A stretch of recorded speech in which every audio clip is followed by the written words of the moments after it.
Hello, welcome or welcome back to Everything But the Bagel podcast, where we talk about everything but the bagel.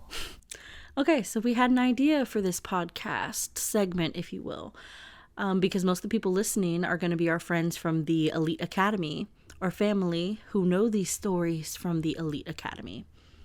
So kicking it off, Carly, why don't you tell us why we call it the Elite Academy? Well, it all started back in middle school. I think we were in 7th grade. Yeah, 7th grade. And it was this special day where they were dedicating this huge rock that was sitting in our parking lot. Literally, a huge rock. You remember that SpongeBob episode where they were delivering the Krusty Krab pizza? Yeah. And they were trying to get back to Bikini Bottom. And he's like, it's not just a boulder, it's a rock. Imagine that. But in a parking lot. That takes up 2 parking spaces that we no longer had because now we have a boulder. A 2-ton boulder. But mind you, it wasn't just a boulder. It was a rock. Anyways, so they made this huge deal out of revealing this rock to the whole school. You know? And they had this tarp over it. And because the seniors at the time were painting it, and it was like a tradition from then on that every senior class was going to paint it. But the thing is that after that class, no senior class completely finished painting the rock. So it always looked half done. It became like its own separate tradition where no other class ever finished. We tried, but it didn't work out. No one finished. The front piece was always done. Like, the front piece was like a theme or something, or a Bible verse. Yeah. And then the back, they would divide it up amongst all the seniors in the class, and they would, like, put their own thing on it, or something that represented them. But no one ever finished. Like, I don't think I ever painted the rock. I don't think I ever touched a paintbrush. Did you not? Oh, you didn't paint it? No. I was in volleyball practice when y'all were painting the front that of was it. part of the problem. But anyways, so and that was a mess. But yeah, our headmaster at the time, principal. He was a headmaster. Okay, in any other school it would just be principal, but he wanted a more. He's like, I am a headmaster. And we were like, okay, you get no other. I mean, there was no one above him, so I guess he could call himself whatever he wanted to. Yeah, but it was like, I don't know. He wanted to make a big point of, I'm not a principal, I am a headmaster. But he does nothing different than a principal would. But okay, go off, I guess. And so this day, before he made this speech about revealing the rock, he made us march around the school 7 times. Was it 7 times? Yeah, because he wanted to do the whole, the story in the Bible where they march 7 times. Yeah, but that was for the walls of Jericho to fall down. What do you expect, like, the walls of our school to fall down? The walls of our hearts, Carly. I really don't know, but yeah, no, we marched 7 times. Let me tell you, I was sweating. I think the only thing that I was glad about that day was that we were, like, skipping class. No, but to be honest, like, I understand the whole significance thing, but at the time, I was just like... But what I don't get is that we had, like, a random spirit day, where it was church dress day. And I didn't get the memo. So everyone else, most of the girls were in dresses. I was in khakis and a polo. Marching around 7 times. I don't think at the time. I think you wore a dress. I think you did. Yeah. Because at that time, I wasn't really comfortable, like... Your mom probably made you wear a dress. I love you, Mom. I love you, Shelly. But yeah, no, everyone, it was just me. Oh. I remember Lexi wore a pretty yellow dress. She looked like Belle. It was beautiful. Anyways, so... Now you have kind of, like, the backstory of what this day was, like, supposed to mean for the school... But, so... Do we? Because even I still can't tell you. Like, I can tell you supposedly what it meant, but what significance did it really hold? He untarped a rock. Well, and all the rock was used for was for giving directions, because all they would ever say was, okay, here's Caroline, pick up your kid, and then turn around at the rock. And that was the only significance the rock had. And they still would turn before the rock. They still didn't do it right. They didn't know what they were doing. Listen. Anyways, so as he was about to reveal this rock, he's like, "We're not just a Christian school. We are an elite academy." But everybody was like, okay, he said dude. that with his heart. He did. Everybody else was like, okay, dude, it's just a rock. Yeah. Like, I don't think anybody was hyped up about this The amount rock. of times he gave this speech as well, he gave it when we did the rock. I remember a separate time being in the lunchroom and then again in the chapel. Like, he would constantly reiterate, this is an elite academy. What was elite about it? Genuinely, we couldn't afford napkins. Not napkins. We went from 2-ply to 1-ply napkins. And then we went to a paper towel roll on a table. And you could only take one square. No, but even like when we went from 2-ply to 1-ply, they would be so stingy about the napkins too. They were like, "Oh, you can't use that many napkins." I'm like, "What? You want me to walk around with a dirty face? Like, what do you want me to do?" I remember my brother, Micah, specifically had to be walked by a teacher up to the napkin table or to get the silverware. I don't know why. What grade was this? High school. This was high school. They babied him like that? Listen, it was Micah, but legitimately they didn't trust him with napkins and apparently silverware. What was he doing with forks? What was he doing? Was he stabbing the other kids with the little plastic forks? I don't know. But it was a time. But he gave this speech all the time. He just really tried to reiterate that to us, and it didn't make sense. So now you know why we call our school the Elite Academy. Yep, so that's the story behind that. And I will forever call it the Elite Academy. It amuses me. I think it just gives you some backstory about what our school was like. And Michala has some childhood trauma to No, I do. I have unravel built up trauma that we're going to talk about here. with the playground. Ugh, just Michala, saying that. Start us off. Listen, okay. So this playground was sacred. It was. I had been at this elite academy since I was 5. I started in K5. I went all the way till I graduated.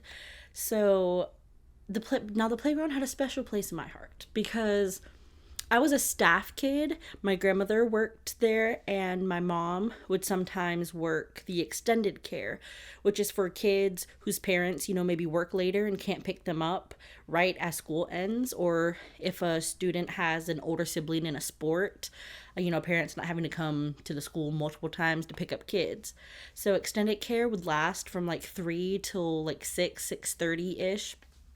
And so usually you'd be on the playground, you'd get to play and stuff, and this playground was awesome. Let me just say that. It was separated by a fence, it still is, but there was like the little kid side, the big kid side, and on the little kid side, we had this treehouse. It was an awesome treehouse. It had a picnic table attached to it, and it was a nice big picnic table that had like an awning above it, so it was nice when it rained. The treehouse itself was really big. It had a slide connected to it, and it was big and open. The only thing that would have made it better were maybe benches on the inside, but which they added later. But no, they completely redid the treehouse later. It wasn't the same treehouse at all. Not even tragic. Yeah, tragic. But like it was a nice treehouse, and they had these seesaws. Listen, the amount of recesses I spent on these seesaws. Now, one of them was broken, and then a student fell off and broke his arm because he was being a silly kid or whatever.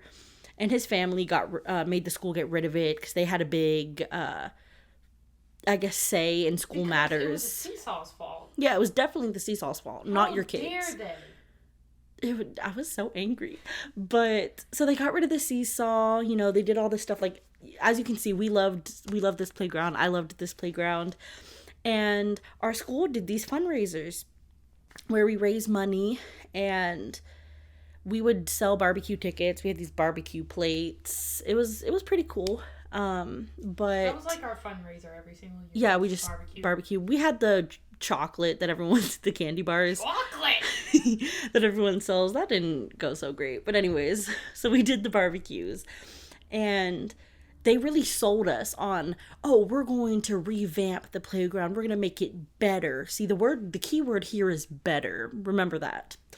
And, you know, they really sold us. They had me. They really grabbed me when they were like, oh, you know, we're going to make this better. And I was like, okay, I already love this playground.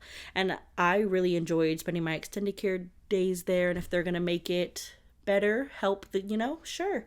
I already thought it was great, but cool.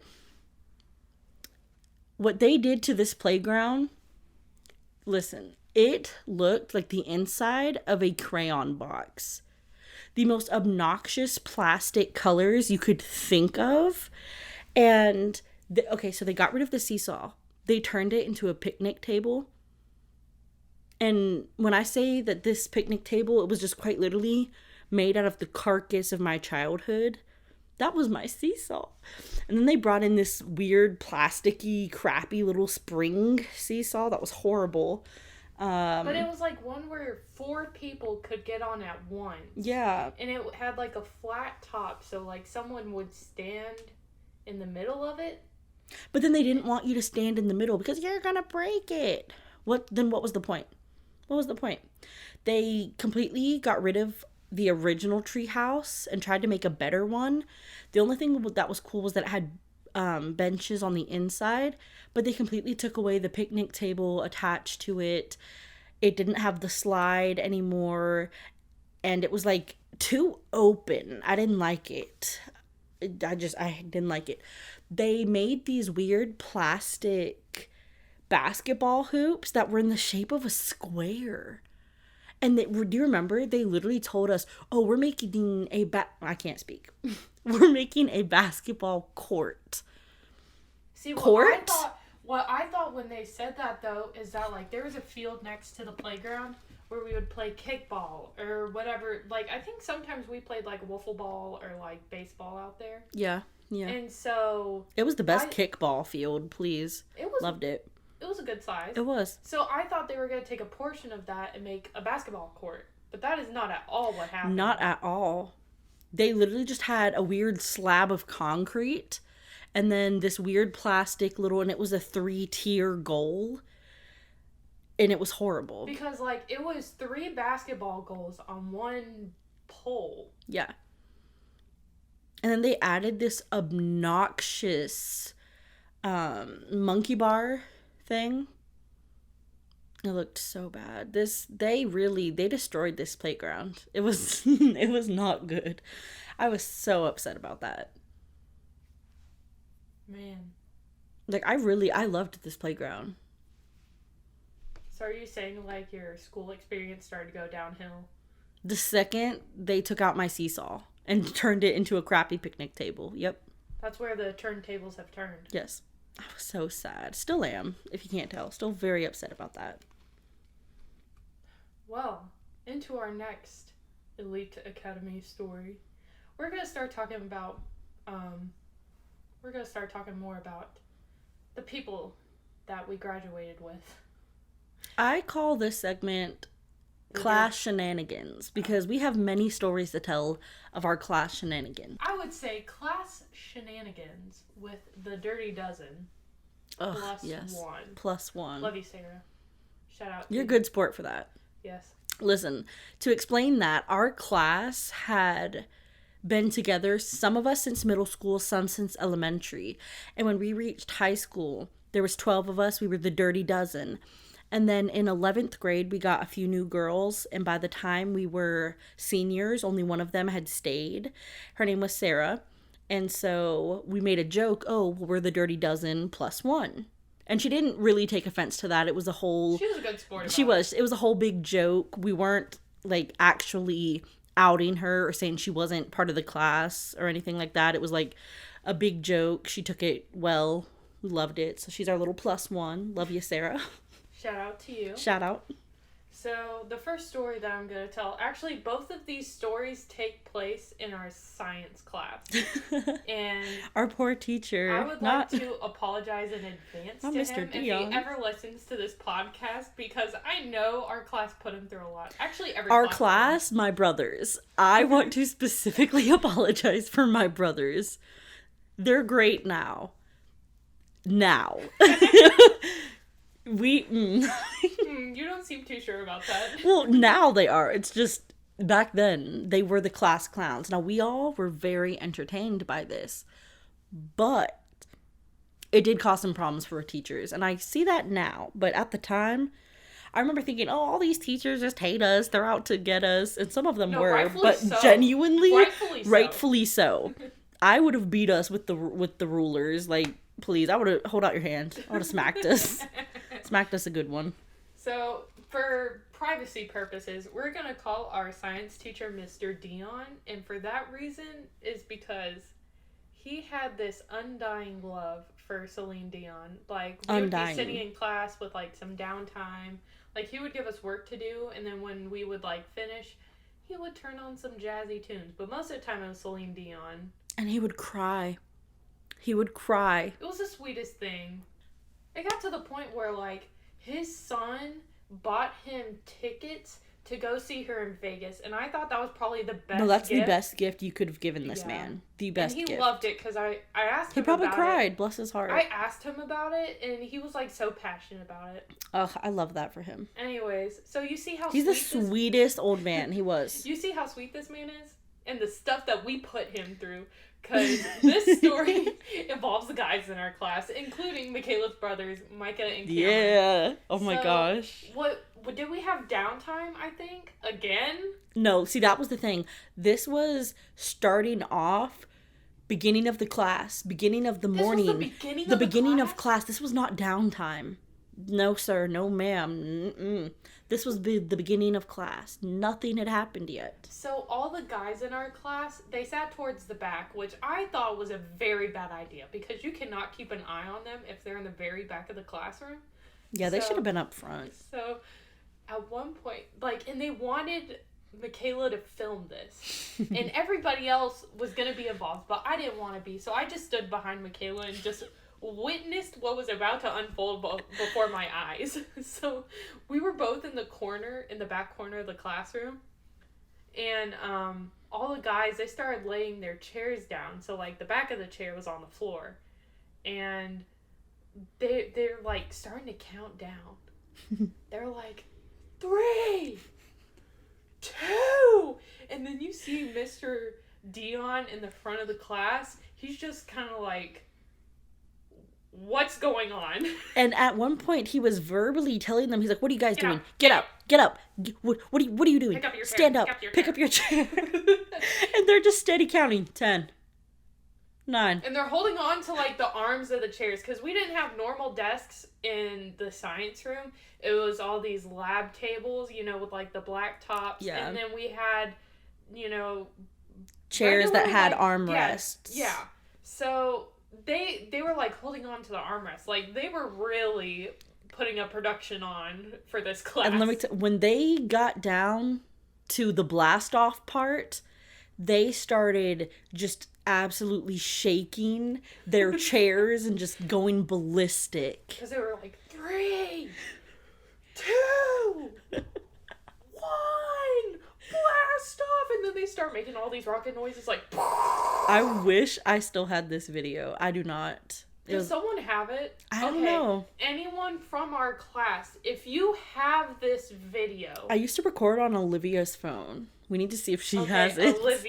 Olivia. Look through your archives, your library, whatever. We need this video. You know who you are. If anyone in our class has this video, we need this video to resurface. We do. And then at the end of it, after the end of this Oscar-worthy performance, Mr. Dion's like, 10, 15 points off of participation. Like, he was so flustered about what was happening. But listen, if I was in his position, I would be mad too, but I'm pretty sure I would be laughing because who comes up with that? No, literally, who just decides, you know what?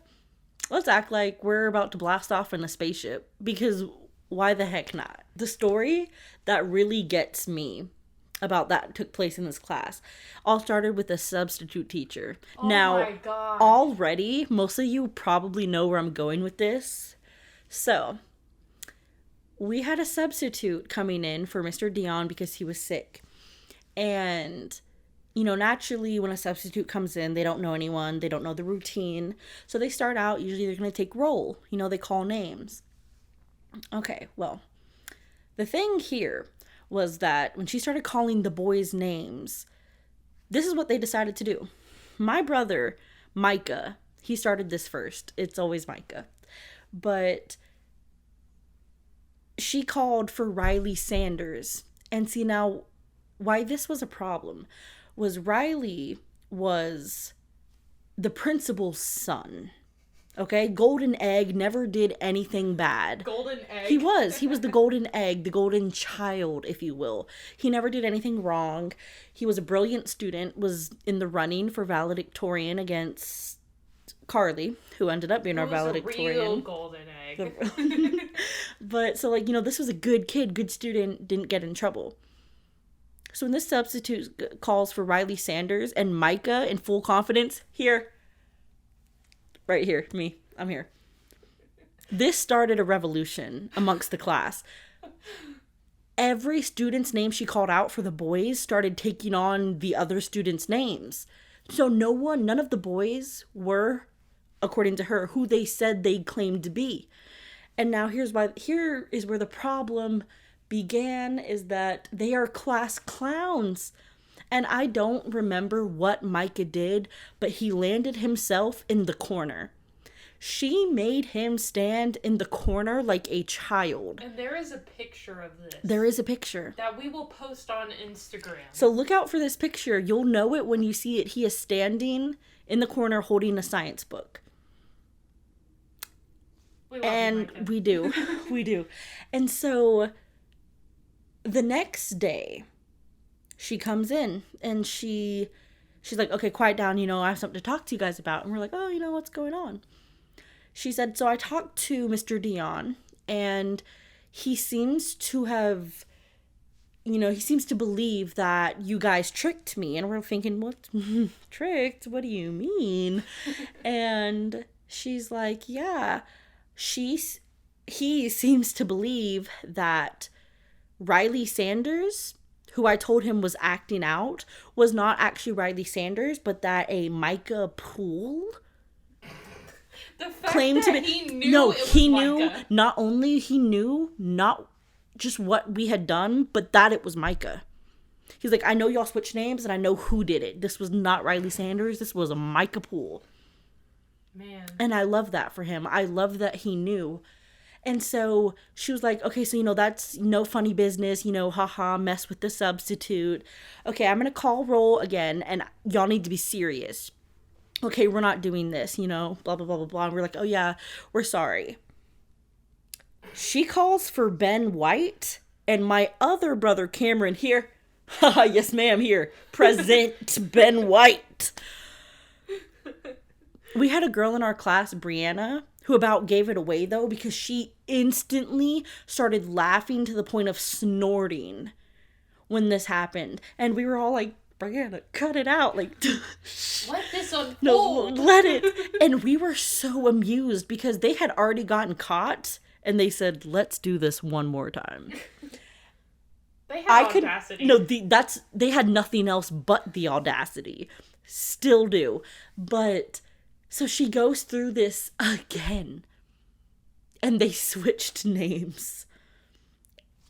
We were all so amused because they kept acting up. And so now Ben White was getting in trouble, and Solomon Simpson was in trouble. Like, all of these people who don't normally get in trouble were in trouble, all because of my brothers. And I love it, honestly.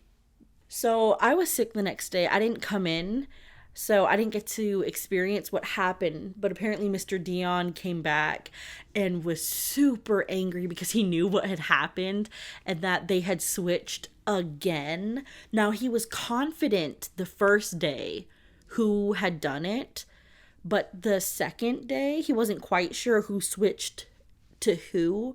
Just he knew that they had switched again, and I think he took major points off their participation grades, which is a weird thing that our school did, where we had these participation grades in class, and their goal was to get people or students to act better in class and to participate, maybe raise your hand and stuff like that.